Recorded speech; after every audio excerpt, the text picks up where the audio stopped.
Saúde em Foco, com Edmo Gabriel.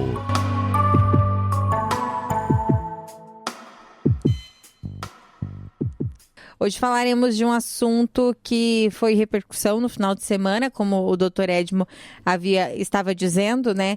Sobre o câncer de pâncreas que acometeu o apresentador Edu Guedes, de 50 anos, que precisou passar neste último sábado por uma cirurgia para retirada deste tumor. Ele que descobriu depois de uma crise renal que motivou aí exames mais detalhados, mas a gente vai falar sobre esse tipo de câncer porque ele é silencioso, porém muito agressivo. A gente vai saber como prevenir, também como ter o diagnóstico precoce, porque a gente sabe que um tumor, quando ele é descoberto precocemente, as chances de cura aumentam muito.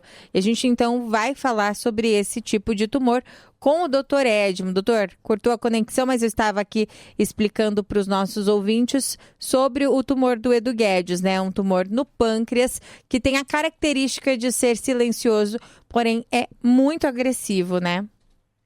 Eu quis trazer essa temática para todos os nossos ouvintes por dois motivos. Primeiro, porque está muito claro nas últimas décadas, nos últimos anos cada vez mais, um aumento do número de câncer em pessoas jovens, abaixo de 50 anos.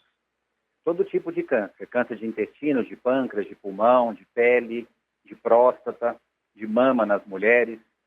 E também dá um pouco mais de destaque a esse câncer que ainda é um grande desafio na área médica. Fomos surpreendidos, por essa notícia no final de semana. O apresentador Edu Guedes foi submetido a uma cirurgia para tratamento de nódulos pancreáticos malignos. E aí eu queria aproveitar esse contexto para conversar um pouco com os nossos ouvintes sobre esse câncer que realmente atemoriza tanto as pessoas como os médicos. Primeiro porque ele pode ser um câncer de um achado acidental. O caso do Edu Guedes, pelas informações que nós temos, ele teve uma infecção de urina que o levou a fazer um check-up, e nesse check-up ele descobriu que ele estava com câncer de pâncreas também. Muitas vezes o câncer de pâncreas ele pode ser silencioso, ele pode demorar para manifestar os seus sintomas, e aí é o grande desafio. Porque quando os sintomas costumam aparecer, a tendência é que já seja um câncer relativamente avançado. Então, salientar para a população, primeiramente, isso. Segundo ponto, destacar os fatores de risco. Claro que a gente tem que tomar cuidado com todo tipo de câncer, mas no caso do câncer de próstata, nós temos que tomar muito cuidado com alguns fatores mais relacionados ao próprio pâncreas. O pâncreas é um órgão que ajuda o nosso corpo a eliminar o excesso de açúcar e de gordura do corpo. Então, o pâncreas ele produz proteínas que vão degradar o açúcar, a glicose e as gorduras que nós ingerimos. Por isso, a gente já consegue ter uma definição clara de alguns fatores de risco. Se você tiver um descontrole da sua alimentação em termos de açúcar, e aí os diabéticos estão incluídos, obviamente, você tem um risco maior para câncer de pâncreas. Se você tem um consumo desenfreado de gorduras, principalmente processadas, ultraprocessadas, gorduras trans, gorduras saturadas, que são aquelas mais lesivas ao corpo, você pode desenvolver um câncer de pâncreas. O pâncreas também é um órgão-alvo do álcool. Muitas vezes as pessoas, naquela brincadeira do dia a dia, elas consomem excessivamente álcool e isso leva a um quadro que nós denominamos de pancreatite crônica, que é a inflamação do pâncreas por períodos prolongados. Essa pancreatite crônica também pode ocasionar câncer de pâncreas. Além desses fatores relacionados ao próprio órgão, a gente tem que destacar a obesidade, que é um fator de risco para câncer de pâncreas, história familiar, fumar, o tabagismo, ele está em tantos tipos de câncer e também está no câncer de pâncreas. Ou seja, a gente tem que estar muito atento em relação a esses fatores. Quais os sintomas que eventualmente nos fazem desconfiar de um câncer de pâncreas? Talvez essa seja uma informação essencial.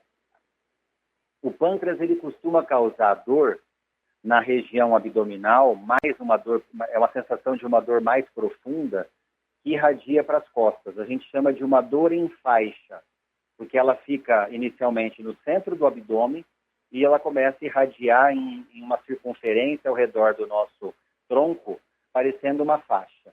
Então, esse é um sintoma que a gente tem que desconfiar. Outro sintoma que a gente tem que desconfiar é a presença de alteração na coloração das fezes, é um emagrecimento sem causa definida, é uma fraqueza de causa definida, é a presença de uma coloração esverdeada no branco dos olhos, que a gente chama isso de icterícia. De repente a pessoa, eu já tive pacientes que enfrentaram o câncer de pâncreas e cujo primeiro sintoma foi um belo dia amanhecer com os olhos esverdeados, o branco dos olhos com aquela cor amarela esverdeada. Isso chama-se icterícia. Isso pode ser indicativo de um problema na região do pâncreas. Em termos do prognóstico e do tratamento, depende muito da precocidade do diagnóstico.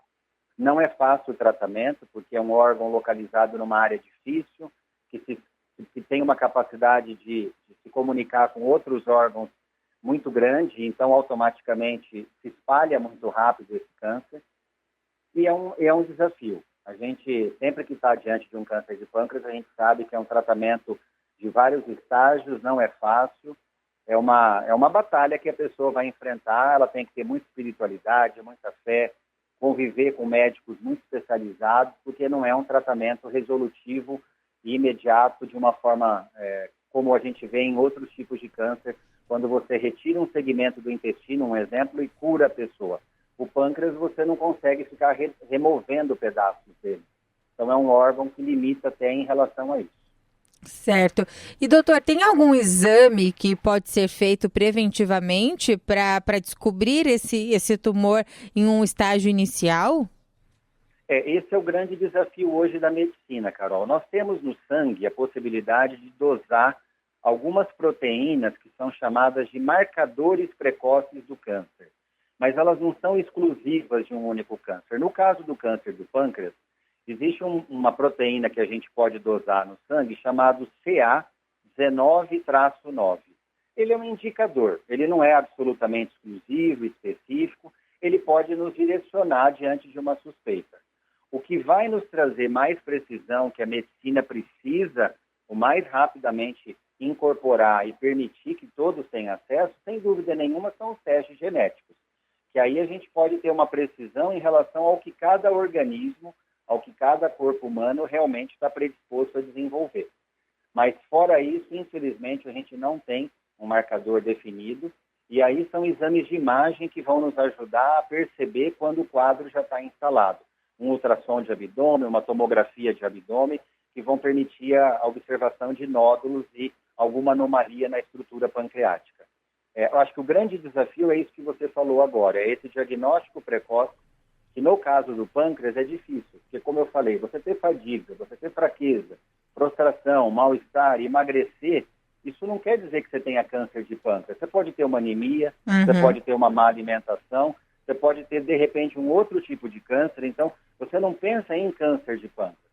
O problema é que o câncer de pâncreas, quando ele mostra a cara, vamos dizer assim, é que ele já está definido no nosso corpo. Ele já tem um tamanho razoável, ele já está próximo de outros órgãos, muitas vezes já associado com a estrutura de outros órgãos, inclusive dificultando a cirurgia. Em geral, quando você vai dizer que vai operar alguém por câncer de pâncreas, mesmo que seja uma cirurgia mais paliativa, não são cirurgias simples. São cirurgias aí de 4, 5, 6 horas no mínimo. Por quê? Porque é uma área difícil de abordagem. O pâncreas ele está lá embaixo no abdômen, próximo da nossa coluna vertebral, só para localizar, para todos entenderem. Não é um órgão que você abre a barriga e já dá de cara com ele. É um órgão profundo, aderido a outras estruturas. Então, ele tem peculiaridades que, quando surge uma doença grave, como é o câncer, ele se torna mais difícil de tratamento e de abordagem. Certo. Doutor, obrigada pelo assunto de hoje. É muito importante a gente falar sobre isso, porque cuidar da saúde, a gente sempre fala aqui que é mais do que necessário, né? De controlar mesmo os níveis de colesterol, controlar a hipertensão, controlar a diabetes, controlar a obesidade, até o próprio sobrepeso, controlar o que a gente come, fazer exercícios físicos, para a gente tentar prevenir doenças como essas, né? Que vêm de uma forma muito agressiva quando vem. Muito obrigada pelo papo de hoje, como sempre foi excelente. A gente volta a se falar na segunda que vem. Muito obrigado, Carol. Fica esse alerta a toda a população. Vamos nos cuidar em termos de alimentação, em termos de fatores de risco, porque as doenças estão acometendo não só as pessoas de idade mais avançada, mas principalmente e num grau maior nos últimos anos, os mais jovens. Então fica esse alerta para que todos se cuidem nesse sentido. Um abraço e até a semana que vem. Um abraço, até